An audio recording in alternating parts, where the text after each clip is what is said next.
So No Man's Skies Beyond trailer is almost 1 month old at this point, and back at the start of August when it was first shown, it managed to generate a lot of hype because of the cool things shown in it. Since then, we of course got the update, got to play it and test all of the new additions, and they most definitely are a lot of fun. But there was always that one last thing that, up until now, didn't actually make it into the final game, or at the very least it didn't in the form many of us were expecting. In this case, I'm obviously talking about the new character models that have been shown in the new trailer. I'm not sure how many of you guys still remember, but at various points throughout the launch trailer, a number of players could be seen walking around with some of the brand new character models slash features. And it was clear that these were in fact player-controlled characters and not just regular NPCs, from the way they moved as well as from the way they interacted with the environment. In the current version of No Man's Sky, however, you can only see these new character models being used on the aliens inhabiting the space anomaly,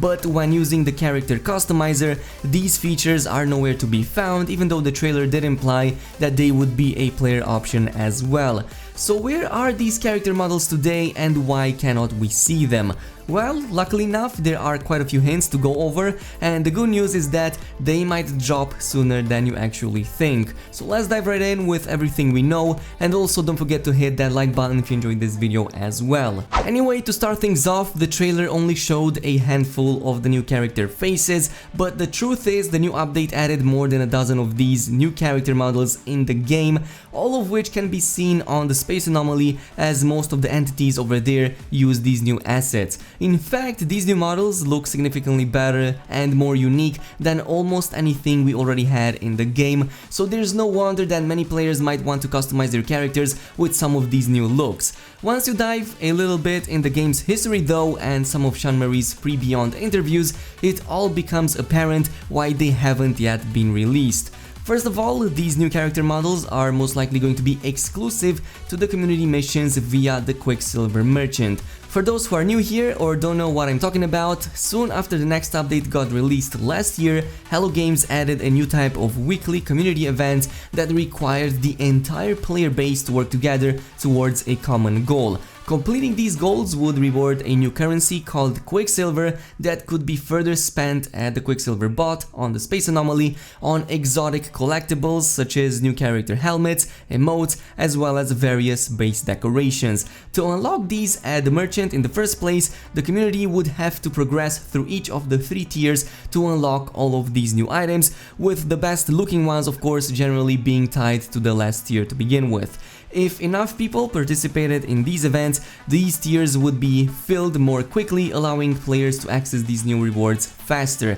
Since customization options were always tied into these events, that's why I believe that the new character features will be exclusive to the Quicksilver bot once they get introduced and once the new season starts. The way it's currently in the game, the community events have stopped around the time the Visions update went live, so over a half a year ago, maybe even more than that, and there's no current way in the game to get Quicksilver, at least not in any significant amount. So where are these community events? When can we expect to see them, and how will they be designed? Well, this brings us to the second part of the argument, and to be more specific, Sean Murray's pre-Beyond interviews that made it pretty clear that these community events likely won't make it at launch, pretty much how it happened last year, but rather this will happen on a later date, and there were also details on how they would change compared to the previous events from 2018. As far as why the events didn't make it into the game, the reason is pretty clear.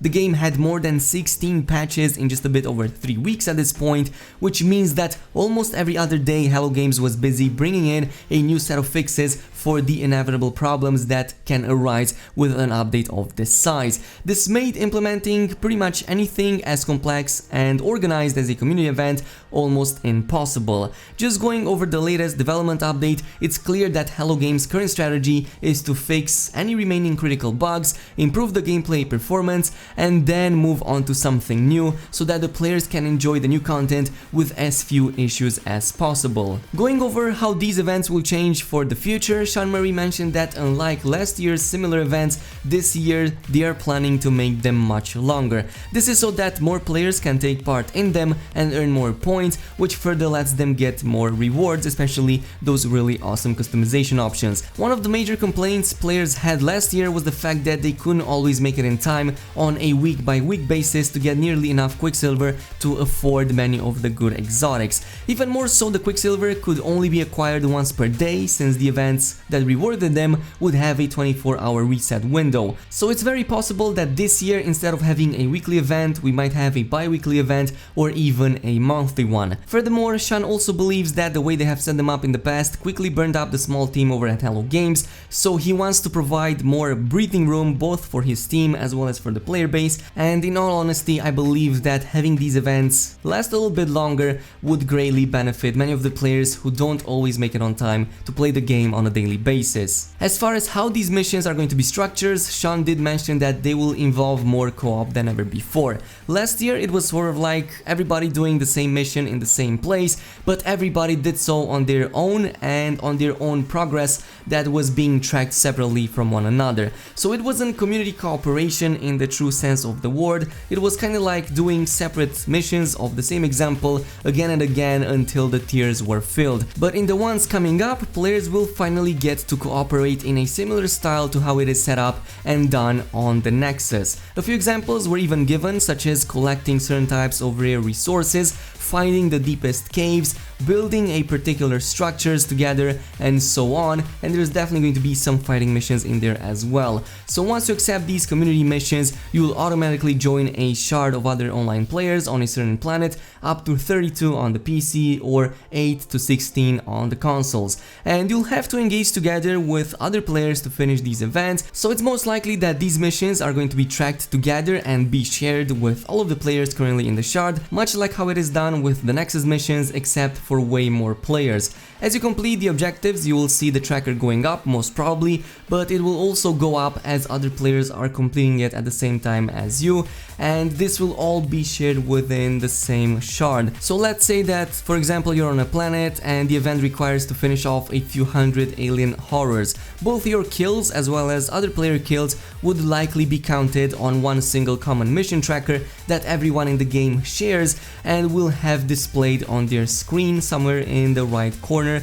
So yeah, it remains to be seen how exactly this will work, but judging how the game already does it, I'm expecting for something like this to be the final work. But now that we went over what to expect from these events, why they are delayed, what some of their rewards will be like, the question that remains is now, when can we expect for them to finally drop? Well, taking a look at the latest updates, one of which was already added on the experimental branch and should drop any day now, most, if not all of the critical bugs were already fixed, maybe with a few obscure exceptions. Just last week we had a massive update that fixed a lot of the gameplay issues and added a lot more improvements, and the latest one made even more optimizations to the VR mode. From here on, I don't think there are that many required fixes left to justify more than a handful of patches to begin with, so it's safe to assume that we are quite close to the next stage in development. Judging by the way things moved last year, if I were to give my 2 cents on it, I would say that by the middle of this month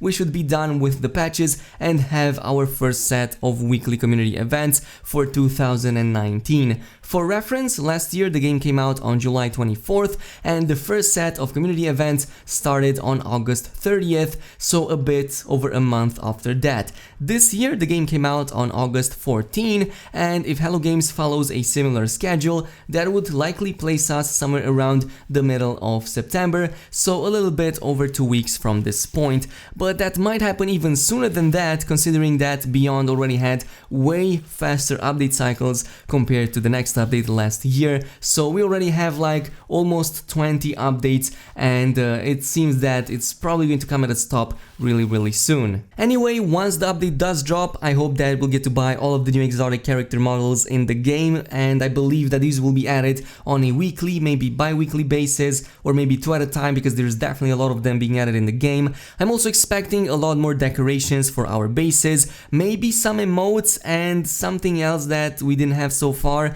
maybe skins for starships and or exocrafts would be cool, especially since it doesn't look like we're getting the ship customization anytime soon. But tell me down below, what is your favorite skin from the new character models added in the Space Anomaly? Comment your opinion down below, and in the meantime, also don't forget to hit that thumbs up if you enjoyed this video, subscribe for more and activate that notification bell, and I will see you guys soon.